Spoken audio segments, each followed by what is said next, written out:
నియోజకవర్గ ప్రజలందరికీ మీ బిడ్డలాంటి రాచమల్లు హృదయపూర్వకంగా నమస్కరిస్తూ మరొకసారి మన ఊరు అభివృద్ధి గురించి, సంక్షేమం గురించి, ఎన్నికలకు ముందు వారు ఇచ్చిన హామీల గురించి ఎప్పటికప్పుడు మీకుండబడిన హక్కులను ఈ ప్రభుత్వం కాల రాస్తా ఉంటే మీ హక్కులను పరిరక్షించేదానికి, మీ సంక్షేమాన్ని మీకు అందించేదానికి, ఈ ఊరిని అభివృద్ధి పాటలు తీసుకుపోయేదానికి వైఎస్ఆర్ కాంగ్రెస్ పార్టీ జెండా ప్రొద్దుటూరు నియోజకవర్గం నిరంతరం శ్రమిస్తానే ఉంది, పోరాటం చేస్తానే ఉన్నాం. అన్నిటికంటే ప్రధానమైంది నేను ఎప్పుడు చెప్తా ఉంటా, సంక్షేమానికంటే, అభివృద్ధి కంటే సుపరిపాలన అనే పదానికి అర్థం శాంతియుతమైన వాతావరణం. సుపరిపాలన అనే పదానికి అర్థం సంక్షేమం ఒకటి కాదు, అభివృద్ధి ఒకటి కాదు. రాష్ట్ర వ్యాప్తంగా అందరూ కూడా శాంతి భద్రతలతో ఆనందంగా ప్రశాంతంగా జీవించగలిగినప్పుడు, ప్రజలకు రావాల్సినటువంటి సంక్షేమం అందినప్పుడు, ప్రతి నియోజకవర్గము మౌలిక వసతులతో అభివృద్ధి బాటలో ముందుకు పోయినప్పుడే సుపరిపాలన అంటారు.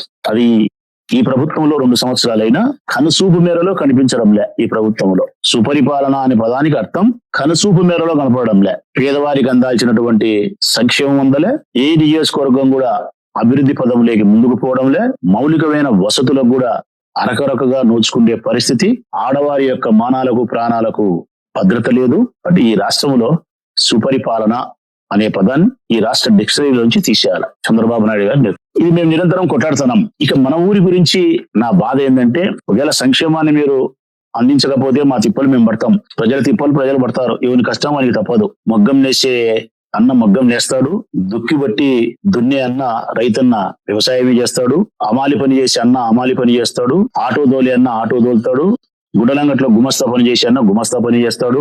4 ఇళ్లలో పాచి పనులు చేసుకుని తన కుటుంబాన్ని పోషించుకునే చెల్లెలు 4 ఇళ్లలో కసువులు నూకి బోగులు దోమైనా సరే తన పిల్లలు పర్వాలే.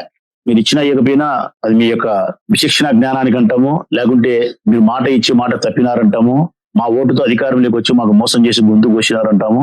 ఏదన్నా కానీ మీరు ఇచ్చినా ఇకపోయినా మా బాధ మేము పడతాం. అభివృద్ధి, వైఎస్ఆర్ కాంగ్రెస్ పార్టీ తీసుకొచ్చిన అభివృద్ధి కార్యక్రమాలు ప్రొద్దుటూరు నియోజకవర్గంలో మీరు ముందుకు తీసుకుపోలేకపోతున్నారు. మేము తెచ్చిన బస్ స్టాండ్ ఎప్పుడు పూర్తి చేసి ఉదిరి ఓపెన్ చేయలేకున్నారు. 50 కోట్లలో 20 కోట్లు 25 కోట్లు పని చేసిన మార్కెట్ ని మీరు ముందుకు తీసుకుపోలేకున్నారు. వైఎస్ఆర్ ఇంజనీరింగ్ కాలేజీని ముందుకు తీసుకుపోలేకున్నారు. కాలువల ఆధునీకరణను ముందుకు తీసుకుపోలే, పైపు లైన్ ముందుకు తీసుకుపోలే, గవర్నమెంట్ హాస్పిటల్ పనులు ముందుకు తీసుకుపోలే, ఎస్ఎన్ఆర్ గవర్నమెంట్ కాలేజీ పనులు ముందుకు తీసుకుపోలే.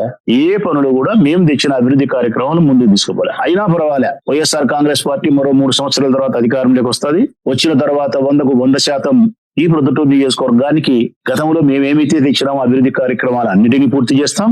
ఇంకా ఆనాటికి చేయాల్సిన అభివృద్ధి కార్యక్రమాలను తప్పిట్లతో పూర్తి చేస్తాం. ఈ రోజు సంక్షేమ పథకాలతో మీరు ఏం మోసం చేసినారో 1కి 2 జగన్మోహన్ రెడ్డి గారు ముఖ్యమంత్రి అయిన తర్వాత మళ్ళీ సంక్షేమ పథకాల వెల్లువ ఈ నియోజకవర్గంలో మొదలుకుంటే ఇచ్చాపురం వరకు ప్రతి మహిళ ఇంట్లోకి సంక్షేమ పథకాలు నడుచుకుంటూ పోతాయి. ప్రతి మహిళ ముఖంలోనూ చిరునవ్వును వైఎస్ఆర్ కాంగ్రెస్ పార్టీ చూడగలుగుతుంది. అది పర్వాలే, తట్టుకుంటాం. ఇక మేము తట్టుకోలేనిది, మాకు నొప్పి కలిగించేది, మాకు బాధ కలిగించేది, మీ నుంచి మేము ఆశించేది ఏంటంటే శాంతి భద్రతలు. ఇది ఎప్పుడో జగన్ వచ్చినప్పుడు ఇస్తాడులే అనేది కాదు ప్రజలారా. ఇది ఎప్పుడో ఇంకొక ముఖ్యమంత్రి వస్తే ఇస్తాడు అనేది కాదు.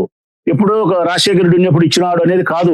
రాజశేఖర రెడ్డి ఉన్నప్పుడైనా రావాలా, చంద్రబాబు నాయుడు ఉన్నప్పుడైనా రావాలా, జగన్ ఉన్నప్పుడైనా దొరకాలా, జగన్ తర్వాత చంద్రబాబు నాయుడు కూటమి ఇచ్చినా దొరకాల. అంటే 24x7 365 రోజులు 24 గంటలు ఈ రాష్ట్రంలో శాంతి భద్రతలు మనందరికీ లభ్యం కావాలా. ఇది ఎప్పుడు జగన్ వచ్చినా అందించేది కాదు. అది లభ్యం కాలేదు అనే దానికే నా బాధ. ఈ రాష్ట్రంలో జరిగిన అనేక ఆడపిల్లల పైన అఘాయిత్యాలు కావచ్చు, మానభంగాలు, అత్యాచారాలు, లైంగిక వేధింపులు, వైఎస్ఆర్ కాంగ్రెస్ పార్టీ శ్రేణుల పైన దాడులు, హత్యలు ఒకటేమిటి. ఈ నేపథ్యంలో గడిచిన ఈ 2 సంవత్సరాల కాలంలో ప్రొద్దుటూరు నియోజకవర్గం ఏ మేరకు శాంతియుతంగా ఉంది అని చూస్తే ఒకసారి ప్రజల్ని చూడమని గమనించమని కోరుతా ఉన్నా నేను.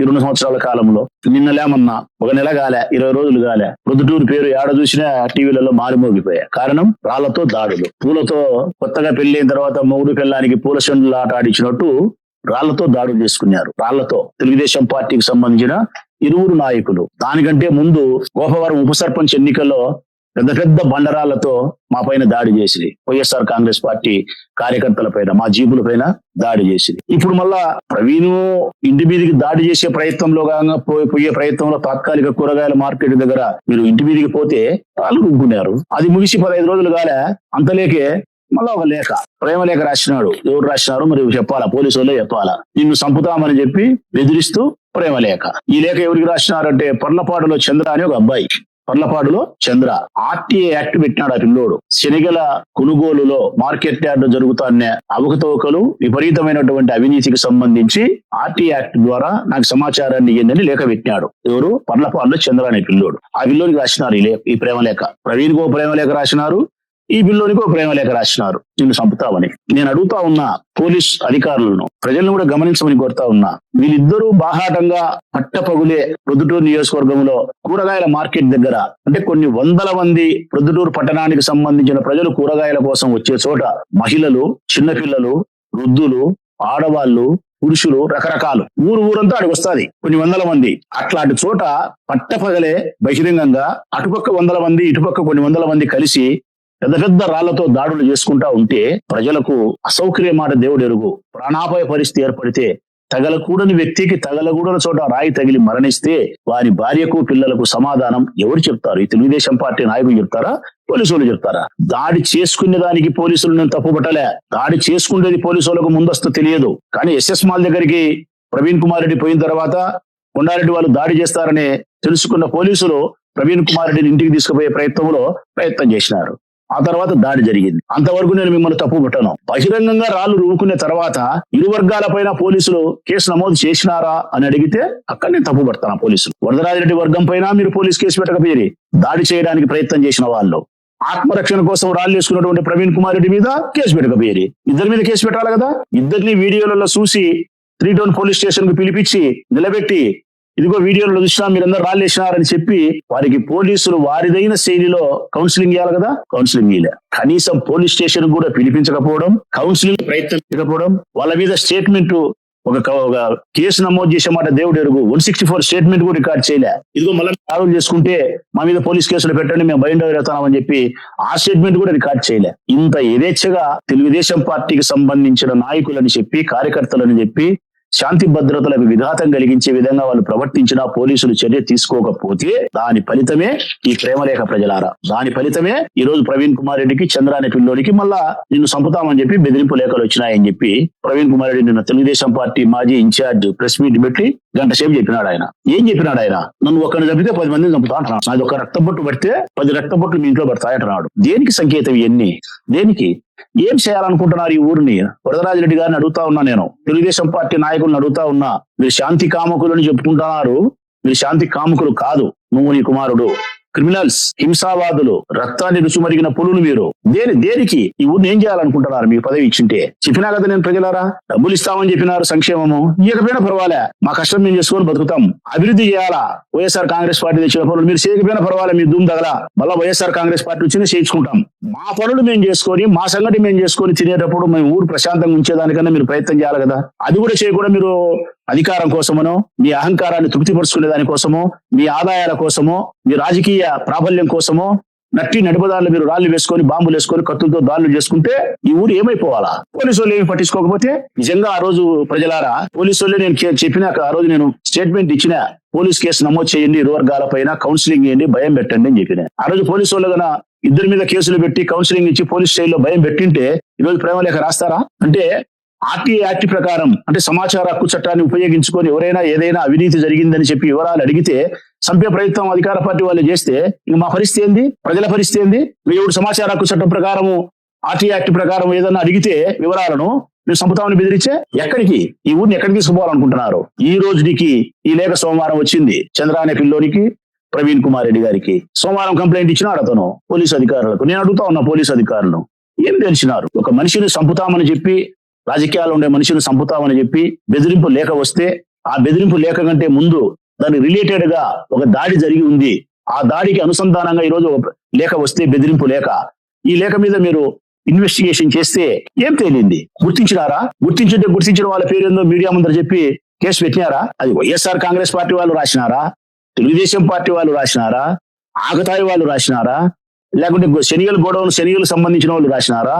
ఎస్ఎస్ మాల్కు సంబంధించి రాసినారా? టౌన్ బ్యాంకింగ్ సంబంధించి రాసినారా? లేకపోతే రాచమల్లే రాసినాడా? రాపిచ్చినాడా? చాలా కదా పోలీసు వాళ్ళు. మీ విచారణలో మీకు ఎవరెవరి మీద అనుమానం ఉంటే వాళ్ళని పోలీస్ స్టేషన్ పిలిస్తే వస్తారు, విచారించండి. న్యాయబద్ధంగా, చట్టబద్ధంగా విచారించండి. నిజమైన లేఖ రాసి బెదిరించిన వాళ్ళను వెలికి తీయండి, మీడియా ముందర పెట్టండి. ఇదిగో ఇతను రాసినాడు, తీయరు. ఎందుకు? రాసింది తెలుగుదేశం పార్టీ వాళ్ళే కాబట్టి. రాసింది తెలుగుదేశం పార్టీ వాడే, రాయించుకునేవాడు తెలుగుదేశం పార్టీ వాడే కాబట్టి నొక్కి పడతాది ప్రభుత్వం నొక్కి పడితే పోలీసు వాళ్ళు స్వేచ్ఛగా వారి విధులను నిర్వర్తించలేకపోతున్నారు. ఇదే జరుగుతుంది ప్రజలారా. చేస్తాండేది ఈ అల్లరికంతా కారణం తెలుగుదేశం పార్టీ. ఈ అల్లరి నివారించడానికి చట్టం అనే అధికారం ఉన్నప్పటికీ కూడా నివారించకుండా ఉండడానికి కారణం పోలీసులు. ఆ పోలీసులు వెనుక కారణం ప్రభుత్వం యొక్క ఒత్తిడి. ఇదే పోలీసులను అడుగుతా ఉన్నా నేను. ఇంత రాళ్ళు వేసుకుంటే కేసులు పెట్టకపోయేది, ఇంత ప్రేమలేఖలు రాస్తే కేసులు పెట్టకపోయేది, స్టేషన్ కూడా పిలిపించకపోయేది. నా పక్కన కూర్చున్న ఈ పాప పెద్దశెట్టిపల్లె గ్రామానికి సంబంధించిన ఒక ముస్లిం వనిత. ఈ చెల్లెలు వీళ్ళ భర్త ప్రమాదంలో మరణిస్తే అన్నా అని చెప్పి ఈ పాప నా దగ్గరికి వస్తే ఒక 3-4 సంవత్సరాల కిందట. నాకు ఎవరో కూడా ఈ పాప తెలియదు. కేవలం అన్న సహాయపడతాడు మాలాంటి కష్టంలో ఉండే వాళ్ళకని చెప్పి నమ్మకంతో ఈ చెల్లెలు నా దగ్గరకు వచ్చి అన్నా అని వస్తే ఆ రోజు నేను వీళ్ళ ఇంటికి పోయినా. పెద్దశెట్టిపల్లె గ్రామంలో వీళ్ళ ఇంటికి పోయినా. వీళ్ళ ఇంటికి పోయి ఈ పాపను చూసి, భర్త చనిపోయి అప్పటికి 2 రోజులు, 1 రోజు, 3 రోజులు అంతే అయినేది. ఈ పాపను నేను నా సోదరిగా భావించి ఓదార్పు ఇవ్వగలిగిన, ధైర్యాన్ని ఇవ్వగలిగిన పాపకు. భయపడద్దమ్మా, మరణించిన నీ భర్తను తీసుకురాలేం గాని నీ కుటుంబాన్ని చక్కదిద్దే ప్రయత్నం అయితే చేయగలుగుతా, నీ పిల్లల భవిష్యత్తుకి అయితే మాత్రం బాట వేయగలుగుతా, భయపడదు తల్లి అని చెప్పి నిజంగా మనస్ఫూర్తిగా నా పాపను చెల్లెలుగా భావించి ఆ రోజు ధైర్యం ఇచ్చినాం. ఇచ్చి ఆ పాపకు 3 పిల్లలు, రానే ఉన్నాడు ఆ పిల్లోడు. ఒక పిల్లోడు వచ్చినాడు, రామ్మ బాబు ఇంకా 2 పిల్లలు రాలే. 3 పిల్లలు ఈ పాపకు, 2 వచ్చినారు. 3 పిల్లలు. ఈ 3 పిల్లలు పూజా స్కూల్లో చదువుతున్నారు. ఈ దగ్గర ఈ 3 పిల్లలు పూజా స్కూల్లో చదువుతున్నారు. ఈ పిల్లోడు ఎన్నో తరగతిమ్మా? ఇప్పుడు 4th, ఇప్పుడు 6th. అప్పుడు మనం డబ్బు కట్టేప్పుడు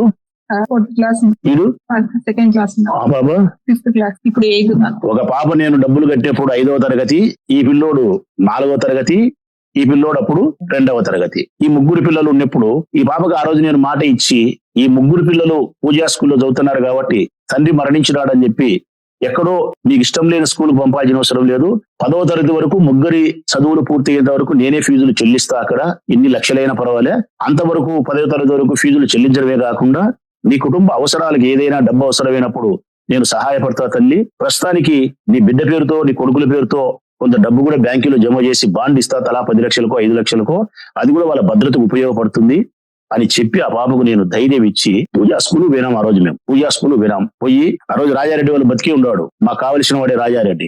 స్కూల్ యాజమాన్యంతో మాట్లాడి, అక్కడ ఉండే ప్రిన్సిపల్ తో మాట్లాడి, ఈ 3 అంటే ఈ 2 పిల్లల కంటే పెద్ద పాపకు 3 10వ తరగతి అయిపోయేంత వరకు ఎంత డబ్బు అయితే కట్టాలనో అంత డబ్బు నేనే కడతానని ఒప్పుకొని ఆ రోజు స్కూల్ కు 6 లక్షల రూపాయలు నేను కట్టినా. తర్వాత ఈ 3 పేర్లతో డబ్బులు వేసి బాండ్లు ఇచ్చినాం కదమ్మా. 3 పేరుతో ఎంతమ్మా? 3 లక్షలు ఇచ్చినారు. పాప పేరుతో 3 లక్షల రూపాయలు డబ్బులు వేసి బాండ్ ఇచ్చినా, వీరిద్దరికి ఒక్కొక్కరికి సరి 2 లక్షల రూపాయలు నగదు లెక్క ఇచ్చినాం. ఇంత పెద్ద సహాయాన్ని, ఇంత పెద్ద ధైర్యాన్ని మేము ఇచ్చినప్పుడు ఆ స్కూలు ఇప్పుడు మూతపడింది. మూతపడేటప్పుడు ఆ ప్రిన్సిపల్ ఆమె మంచి ఆమె పిలిచి ఈమెకు ఈ లేఖ ఇది ఇచ్చిపోయింది. ఈమె డబ్బులు కట్టిన శైలజ ప్రిన్సిపల్ మేడం మంచిది, ఇదిగోనమ్మా నువ్వు కట్టిన డబ్బు ఈ స్కూల్ మేమంతా ఇప్పుడు క్లోజ్ చేసి వేరే వాళ్ళకి ఇచ్చి మేము పోతున్నాము, నువ్వు కట్టిన డబ్బుకు గాను ఇంత పోయింది, ఇంకా ఇంత డబ్బు రావాలా నీ పిల్లలు పుట్టేంత వరకు, ఇదిగో రిసీప్ట్ అని చెప్పి ఆథరైజ్డ్ గా ఎంత లెక్కియాలనేది కూడా రాసి ఇచ్చిపోయింది. 5,44,800 రూపాయలు. ఇది ఇచ్చిన తర్వాత ఆ స్కూల్ యాజమాన్యం ఇప్పుడు ఎవరైతే చేస్తున్నారో, భవ్య అని ఒక ఆమె చేస్తాంది, ఇంకొకరు కవిత అని ఒక ఆమె, భవ్య అని ఒక ఆమె ఆ స్కూల్ నడుపుతా ఉన్నారు. వాళ్ళిద్దరి దగ్గరికి పోయి స్కూల్ మూతేసినారు కదమ్మా, మా పిల్లలు రావాల్సిన డబ్బు ఇదిగో కాగితం, నా డబ్బు నాకి అని అడిగితే ఒకసారి కాదు, 2 సార్లు కాదు, 3 సార్లు కాదు, 30 సార్లు కాదు ప్రజలారా, 2 సంవత్సరాలు ఈ పాప, భర్త చనిపోయిన పాప తన డబ్బు కోసం 2 సంవత్సరాలు స్కూల్కి పోతే కనికరం లేని ఆ మనుషులు, కనికరం లేదు, వాళ్ళిద్దరు ఆడవాళ్ళై ఉండి, స్త్రీలై ఉండి, ఈ స్త్రీ భర్త మరణించిన తర్వాత పిల్లల కోసం కట్టుకునే డబ్బులను తనకు న్యాయబద్ధంగా ఇవ్వాల్సిన డబ్బులను ఇవ్వకుండా తిప్పడమే కాకుండా అసభ్యకరంగా ఈ పాపను మాట్లాడుతుంది, దుబ్బిస్తా బయటకు అంటారు. ఇది 2 ఏళ్ళు ఈ పాప భరించి సాధ్యం కాని పరిస్థితుల్లో మా దగ్గరకు ఒక 6 నెలల కిందటో 3 నెలల కిందటో నా దగ్గరకు వచ్చి, అన్న ఇది పరిస్థితి, ఈ పిల్లలను గౌతమ్ స్కూల్లో చేర్పించిన, ఆడ డబ్బులు కట్టాల్సిన పరిస్థితి ఉంది, వీళ్ళు డబ్బులు ఇవ్వలేదు, నాకు ఇబ్బంది అవుతుంది అంటే మళ్ళీ ఆ పాపకు మేము ధైర్యం చెప్పినాం, భయం లేదులేమ్మా, అక్కడ డబ్బు రాబడతాము, నీ డబ్బు నీకు ఇస్తారు, ఆ డబ్బు వచ్చే లోపల గౌతమ్ స్కూల్ కావాల్సింటే సుధీర్తో నేను మాట్లాడతాలే, డబ్బులు కావాల్సింటే నేను కడతాలే, ఆడు వచ్చి నాకు తీసుకుంటే పిల్లల చదువులు ఆపొద్దని చెప్పి మళ్ళీ పాపకు ధైర్యం చెప్పి ఆ భవ్యాను కవితను అడిగి డబ్బులు ఇప్పించండి అని చెప్పి మా వైఎస్ఆర్ కాంగ్రెస్ పార్టీకి సంబంధించినటువంటి కశపాటి లక్ష్మీదేవి కౌన్సిలరు, మిగతా కౌన్సిలర్స్ ఆడవాళ్ళను మా చెల్లెలను పిలిచి స్కూల్ పోయి మాట్లాడండి అమ్మా అని పంపించింది. ఈ పాపను ముస్లిం వనిత అయినటువంటి ఈ పాపని పిలుచుకొని, ఈ పిల్లల్ని పిలుచుకొని మా పార్టీకి సంబంధించిన మా చెల్లెళ్ళు కౌన్సిలర్లు స్కూల్ దగ్గర పోయి, పూజా స్కూల్ దగ్గర పోయి డబ్బు అడిగితే అక్కడ కూడా ఆ కవిత భవ్యాని ఇద్దరు మళ్ళీ దౌర్జన్యం చేసినారు వీళ్ళ మీద. మా పార్టీకి సంబంధించిన ఆడవాళ్ళ మీద కూడా గట్టిగా దుబారగా మాట్లాడితే మరి 10 మంది ఆడవాళ్ళు పోయినప్పుడు 9 మంది భరించిన గర్షపాటి లక్ష్మీదేవి లాంటి చెల్లెలు గట్టిగా మాట్లాడుతుంది కదా. మాట్లాడకుండా ఎందుకుంటుంది? ఒక ఆడపిల్ల న్యాయం కోసం పోయిన తర్వాత ధైర్యంగా ఎందుకు మాట్లాడకుండా ఉంటుంది? ధైర్యంగా మాట్లాడుతుంది. ధైర్యంగా మాట్లాడింది. ఏంటికి లెక్క ఇవ్వమ్మా, నువ్వు ఎందుకు ఇవ్వవు, మా లెక్క తీసుకొని ఇవ్వకుండా ఎట్ట పడతావు, ఏం తమాషా పడతావేమని గట్టిగా మాట్లాడుతుంది. ఆ మాత్రం గట్టిగా మాట్లాడిన దానికి వాళ్ళు పోలీస్ స్టేషన్ పోయి కంప్లైంట్ ఇస్తే, ఆ మాత్రం గట్టిగా మాట్లాడిన దానికి పోలీస్ స్టేషన్ పోయి కంప్లైంట్ ఇచ్చిన అరగంటకు గర్షపాటి లక్ష్మీదేవి మీద కేసు పెట్టి, వింటున్నారా ప్రజలారా? అరగంటకు పెట్టినారు. ఒక మహిళా కౌన్సిలర్ మీద, ఒక ఆడపిల్ల మీద కొట్టలే, తిట్టలే, బూతులు మాట్లాడలే. లెక్క ఎందుకు ఇయ్యవు నువ్వు అని గట్టిగా మాట్లాడినందుకు, కరెక్ట్ గా మన భాషలో చెప్పాలంటే న్యాయం అడిగినందుకు, ధర్మం అడిగినందుకు, బాధితురాల పక్షాన నిలబడినందుకు తాలూకా పోలీస్ స్టేషన్ ఉండే ఎస్ఐ రాజు కేసు పెట్టాడు. మంచిదే, ఇది అన్యాయమయ్యా, మా మీద కేసు పెట్టడము, మా డబ్బులు మాకు రాబట్టి ఇవ్వండి అని చెప్పి మరుసటి రోజు మళ్ళా పోలీస్ స్టేషన్ మేము అందరం పోయినాం. ఈ బాబుని పిలుచుకొని పోయి కంప్లైంట్ ఇచ్చినాం. ఏమని? నాకు ఇంత డబ్బులు ఇవ్వాలా, ఇదిగో నాకు ఇచ్చిన వాళ్ళు, ఇది నా డబ్బులు నాకు ఇప్పించండి, నాకు మోసం చేసిన వాళ్ళు 420 సెక్షన్ వస్తుంది, వాళ్ళ మీద కేసు నమోదు చేయండి అని చెప్పి ఈ పాపని పిలుచుకొని మేము అందరం స్టేషన్ వెళ్ళాం. మీరు కూడా ఆ రోజు వచ్చినారు. ఈ బుద్ధుడి కేసు కట్టలే. మోసం చేసి డబ్బులు ఎగరగొట్టి దౌర్జన్యం చేస్తా ఉండే వాళ్ళ మీద ఈ బుద్ధుడికి కేసు కట్టలే. ఈ పాప పక్షాన నిలబడి ఈ పిల్లల భవిష్యత్తుకు ఉపయోగపడదామని చెప్పి చట్టం ఏమాత్రం ఉపయోగపడడంలే. నీ సావు నీ గాలికి నీవు వదిలేసి అని చెప్పి ఈ పాపను వదిలేసినారు. ఇది అయిపోయింది. మళ్ళీ పూజా స్కూల్ కు సంబంధించి ఒక 20-30 మంది అక్కడ చిన్న చిన్న పనులు చేసే వాళ్ళు నా దగ్గరికి వచ్చినారు. తోటమాలి, కత్తిరించేవాళ్ళు, చెట్లు కత్తిరించేవాళ్ళు, వంట చేసే ఆయమ్మ, దీని తర్వాత బోగులు గడిగామె, బువ్వ పెట్టేవాళ్ళు, వాచ్మెన్, ఎలక్ట్రీషియను, చిన్న చిన్న పనులు చేసుకునే వాళ్ళు నా దగ్గరికి వచ్చినారు. కారణం, అయ్యా మేము పూజా స్కూల్లో ఇందరం పనిచేస్తాము, మాకు 4 నెలలు అయింది, 6 నెలలు అయింది, 8 నెలలు అయింది, జీతాలు ఇయ్యలేదు. జీతాలు అడిగితే వాళ్ళు దౌర్జన్యకరంగా మాట్లాడుతున్నారు. ఆ భవ్య అనేమా, ఆ కవిత అనేమా, వాళ్ళలో ఒక ఆమె భర్త, ఆ భర్త పేరు ఏం పేరు ఉంది, గణేష్, మమ్మల్ని దుర్మార్గంగా మాట్లాడుతున్నారు, బూతులు కూడా మాట్లాడుతున్నారు, మాకు లెక్కీ లేదు, మాకు చెక్కులు కూడా ఇచ్చినారు. ఇది 1-2 చెక్కులు కాదు ప్రజలారా, చెక్కులు ఇచ్చినారు. ఇన్ని చెక్కులు ఇచ్చినారు. ఒక్కొక్కరికి 50,000, 70,000, 60,000 జీతాలు రావాల్సి ఉంటే చెక్కులు ఇచ్చినారు. మాకు చెక్కులు ఇచ్చి సంవత్సరమైనా 2 నెలలైనా డబ్బులు ఇవ్వకుండా పని చేయించుకొని, తోటమాలి పని చేసుకొని, ఎలక్ట్రీషియన్ పని చేసుకొని, బువ్వ చేయించుకొని, ఆయా పని చేయించుకొని మాకు డబ్బులు ఇలే.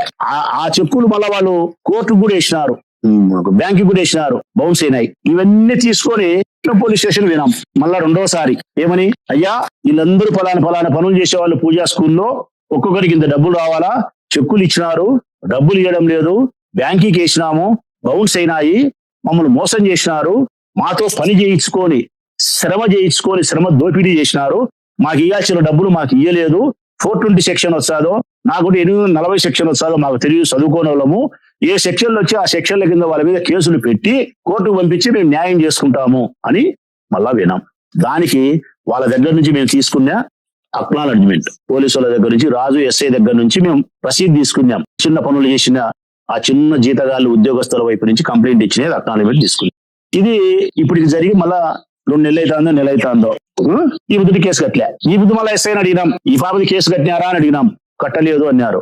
పూజా స్కూల్లో పనిచేసే వాళ్ళు ఇచ్చినారు కదా, చెక్కులు ఇచ్చినాం, మీకు అన్ని ఆధారాలు సహా ఇచ్చినామంటే కేసు కట్టారంటే కట్టలేదంట. అంటే అన్యాయం జరిగితే కేసు కట్టరు.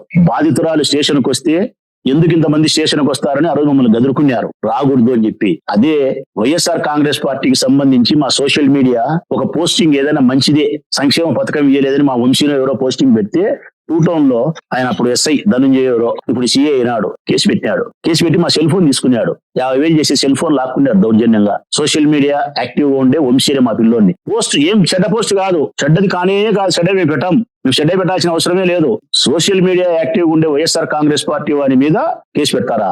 మొన్న వరదరాయుడి మీద ఎవరో పోస్టింగ్ పెట్టారని చెప్పి 1 టౌన్ పోలీస్ స్టేషన్ లో సోషల్ మీడియాలో పెట్టారని కేసు పెడతారా? దానికైతే కేసులు పెడతారు, వీటికైతే కేసులు పెట్టారు. రాళ్లు వేసుకుంటే కేసులు పెట్టారు, కౌన్సిలింగ్ ఇయ్యరు, పోలీస్ స్టేషన్లు పిలిపియరు. నేను అడుగుతా ఉన్నా, వాళ్ళు రాళ్లు వేసుకునే సందర్భంలో మీరు మొట్టమొదటి 2 వర్గాల మీద కేసు పెట్టి ఉంటే, కౌన్సిలింగ్ ఇచ్చి ఉంటే, వాళ్ళ మీద స్టేట్ రికార్డ్ చేసి బడ్జెట్ ఉంటే ఈ రోజు ఈ బెదిరింపులు వస్తాయా? సరే, బెదిరింపు లేఖలు వచ్చినాయి, ఇప్పుడు వారమైంది, ఇప్పుడైనా మీరు ఇన్వెస్టిగేషన్ చేసి ఎవరో ముద్దాయిలు ముందర పెట్టారా? పెట్టారు. కారణం వాళ్ళు తెలుగుదేశం పార్టీ వాళ్ళు కాబట్టి. అదే వైఎస్ఆర్ కాంగ్రెస్ పార్టీ వాళ్ళు ఏంటి కదా, మెట్టుతో కొట్టి మీడియాను అందరినీ పిలిచి రామాయణం చేసిందరు. ఇది న్యాయం కాదు. పోలీస్ అధికారులారా, నేను కాంగ్రెస్ పార్టీనో వైఎస్ఆర్ కాంగ్రెస్ పార్టీనో తెలుగుదేశం పార్టీనో మాట్లాడడంలే, నా ఊరు బాగుండాలని మాట్లాడుతానా. ప్రొద్దుటూరు నియోజకవర్గం శాంతి భద్రతల మధ్య జీవించాలా అని మాట్లాడుతానా. మేము కష్టపడి 5 సంవత్సరాల అధికారం ఉన్నప్పుడు ఒక్క గొడవ లేకుండా చూసుకున్నాం. తప్పుడు కేసులు పెట్టకుండా మేము చూసుకున్నాం. ఈ రోజు తెలుగుదేశం పార్టీ నాయకులు ఇరువురు కలిసి ఊరును నాశనం చేస్తా ఉంటే పోలీసులు పట్టించుకోకపోతే, మీరు ఆ రోజు పట్టించుకోలే, ఈ రోజు ప్రేమలేక వచ్చింది. ఈ ప్రేమలేక కూడా మీరు పట్టించుకొని భయం పెట్టారు. రేపొద్దు నిజంగా దాడి జరిగి ఏదైనా జరిగితే, ఎవరికైనా ప్రాణాపాయం జరిగితే దాని తర్వాత ఆగుతుందే? ఆగదు. ఎందుకంటే ఆ పిల్లోడు ముందుగా చెప్తున్నాడు, నాకు ఒక రక్తపొట్టు వచ్చి 10 రక్తపొట్లు అంటున్నాడు. నా ఇంట్లో ఒకటి జరిగితే మీ ఇంట్లో 10 మందికి అంటున్నాడు. పొరపాటు ఎవరికైనా ఏదైనా జరిగితే ఆగుతుందా? ఆగదు. మళ్ళా వేరే వాడిని జరగాల. ఈ దాడులకు, ప్రతిదాడులకు, ఈ హింసలకు, ప్రతిహింసకు కారణం ఈ ప్రొద్దుటూరు నియోజకవర్గ తెలుగుదేశం పార్టీ నాయకులు.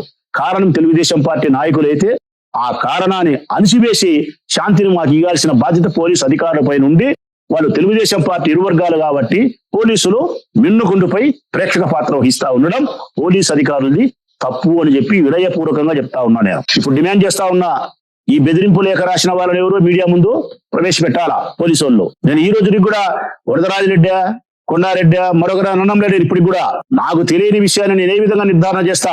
అతను నాపై నన్ను చంపడానికి ప్రయత్నం చేస్తున్నారని మాత్రం లేఖ వచ్చిందని చెప్తున్నాడు. ఆ లేఖ ఎవరు రాసినారో చెప్పాల్సిన బాధ్యత పోలీసు వాళ్ళది. పోలీసులకు ఇన్వెస్టిగేషన్ చేసేటప్పుడు వారి యొక్క దృష్టికోణం మా వైపు ఉంటే మమ్మల్ని కూడా విచారించమంటున్నాం. నన్ను విచారించాల్సి అంటే నన్ను కూడా విచారించండి. కానీ మీరు ఫైనల్ గా ఎవరు ఆ లేఖ రాసినారో బయట పెట్టాల్సిన అవసరం ఉంది. సమాచార హక్కు చట్ట ప్రకారం అడిగితే బెదిరిస్తాం, చంపుతామంటే ఇంకా సమాచార హక్కు చట్ట ప్రకారం మేము ప్రతిపక్షంలో ఉన్నాం. 36 పెడుతుంటాం. ఓలిరెడ్డి పెడుతుంటాడు, గచ్చిపాటి లక్ష్మీదేవి పెడతాది, బంగారెడ్డి పెడతాడు, మా వంశీధర్ రెడ్డి పెడుతుంటాడు, నా బామర్ది వంశీధర్ రెడ్డి పెడుతుంటాడు, మున్సిపాలిటీ పెడతాం, ఆర్ఎండి పెడతాం, ఏంటంటే పెడతాంటాం. సమాచార హక్కు చట్ట ప్రకారం ఇటు చంపుతామని బెదిరిస్తాపోతే తెలుగుదేశం పార్టీ నాయకులు కొట్లాడుతున్నారని చెప్పి పోలీసులు బయట పెట్టకుండా విన్నకుండి ప్రేక్షక పాత్ర వహిస్తే ఇది న్యాయం కాదు. వరదరాజరెడ్డి చెప్తుంటాడు, నేను శాంతి కాముకుని అని. ఎక్కడయ్యా, ఎక్కడ శాంతి కాముకులు మీరు? ఎక్కడ శాంతి కాములు? చెప్తుంది కదా నేను.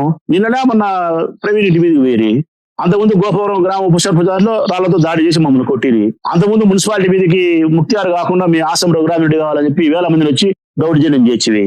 అంతకుముందు నువ్వు ఓడిపోయినావు, లింగారెడ్డి గెలిపించినా అని చెప్పి నన్ను సంపనీకి నువ్వు నీ కొడుకు ప్రయత్నం చేసిరి. ఇంకా అంతకుముందు చంపినట్టు చెప్తే చాలా ఉన్నాయి. ఎన్ని చెప్పాలో నేను చెప్పి సార్ అవుతుంది.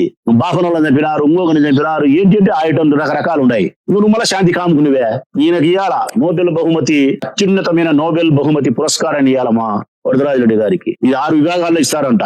6 విభాగాల్లో వైద్య శాస్త్రములో, భౌతిక శాస్త్రములో, రసాయన శాస్త్రములో, గణిత శాస్త్రములో, శాంతి, ఇట్లాంటి వైద్య శాస్త్రం, ఈ 6 విభాగాల్లో అత్యున్నతమైనటువంటి ప్రగతిని సాధించిన వారికి నోబెల్ బహుమతి పురస్కారాన్ని ఇస్తారు. ప్రొద్దుటూరు నియోజకవర్గం నుండి వరదరాజరెడ్డి గారికి శాంతియుతమైనటువంటి శాంతి కాముకుడుగా భావించి ఈయనకు పెద్ద నోబెల్ బహుమతి ఇవ్వాలని చెప్పి నేను గట్టిగా ప్రపంచ నోబెల్ బహుమతి పురస్కారాన్ని ఇచ్చే వాళ్ళను కోరుతానబ్బా. ఎందుకంటే అంత శాంతి కాముకుడైన, ఎప్పుడు శాంతి పావురం భుజం మీద ఉంటుంది. నాకు శాంతి పావురం భుజం మీద ఉంటుంది అన్నమాట. ఇన్ని చేసి పనికిమాలే పనులన్నీ చేసి మళ్ళీ శాంతి కాముకులని మీరు చెప్పుకుంటున్నారు. నేను ఫైనల్ గా చెప్పేది 2 విషయాలు పోలీసు అధికారులకు వినయపూర్వకంగా. ఇప్పుడైనా ఇరు వర్గాలను పిలిచి మీరు బూట్ కాల్తో తన్ని కౌన్సిలింగ్ ఇచ్చి కేసులు పెట్టాల్సిన పెట్టి, ఇప్పుడు ప్రేమలేఖ ఎవడైతే బెదిరింపు లేఖ రాసినాడో వాడిని జుట్టు పట్టుకొని ఈడ్చగచ్చి మీడియా ముందర కూర్చోబెట్టి తదుపరి చర్యల్లో గొడవలు జరగకుండా ప్రొద్దుటూరును ప్రశాంతమైన వాతావరణం ఉంచే ప్రయత్నం మీరు చేయాల్సిన బాధ్యత ఉంది. ఇది మీకు వినయపూర్వకంగా విజ్ఞప్తి. రెండవది, బాధితులను పిలుచుకొని మీ స్టేషన్కి మేము వచ్చినప్పుడు ఇంకో ఇటువంటి బాధితులను, ఇటువంటి చెల్లెళ్లను, మానవత్వం ఉందేమయ్యా మీకు?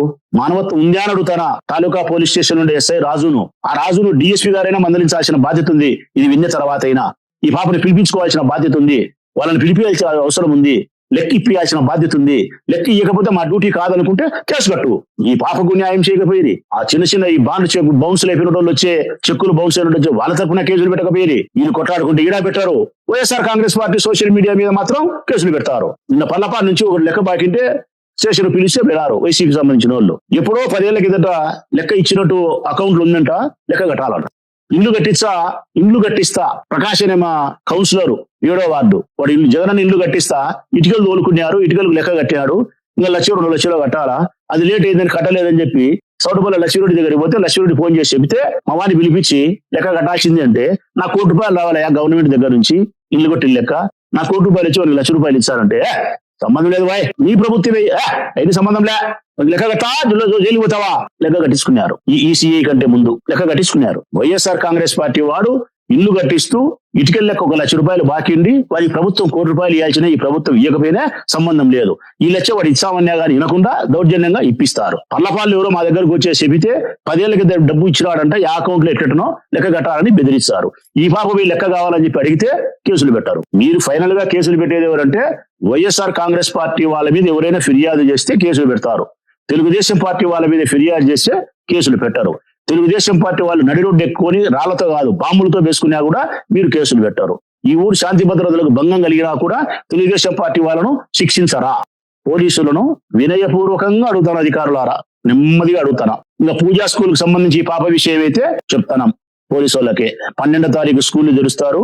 12వ తారీఖు లోపల వాళ్ళని పిలిపించి ఈ పాపకు న్యాయం చేసినా పర్వాలే. న్యాయం చేసే క్రమంలో వాళ్ళు పలకపోతే వాళ్ళ మీద కేసులు పెట్టినా సంతోషమే. చట్ట ప్రకారం మేము కోర్టులో చూసుకుంటాం. మీరు కేసు పెట్టగా లెక్క ఇప్పకపోతే 13వ తారీఖు తాలూకా పోలీస్ స్టేషన్ బయట నేను టెంట్ వేస్తా, ధర్నా చేస్తా, రిలే నిరాహార దీక్ష సంవత్సరం రోజులు ఏం చేస్తా. ఈ పాపను, ఈ పాప పిల్లలను, అంటే ఈ పాప పిల్లలు నా మేనల్లులతో సమానం, మేనకోడులతో సమానం కూర్చోబెట్టుకొని సంవత్సరం రోజులే సరే రిలే నిరాహార దీక్ష రోజు ఉదయం నుంచి సాయంకాలం వరకు మీ స్టేషన్ దగ్గరనే కూర్చుంటా. మీకు కనికరం కలిగేంత వరకు. సెలవు.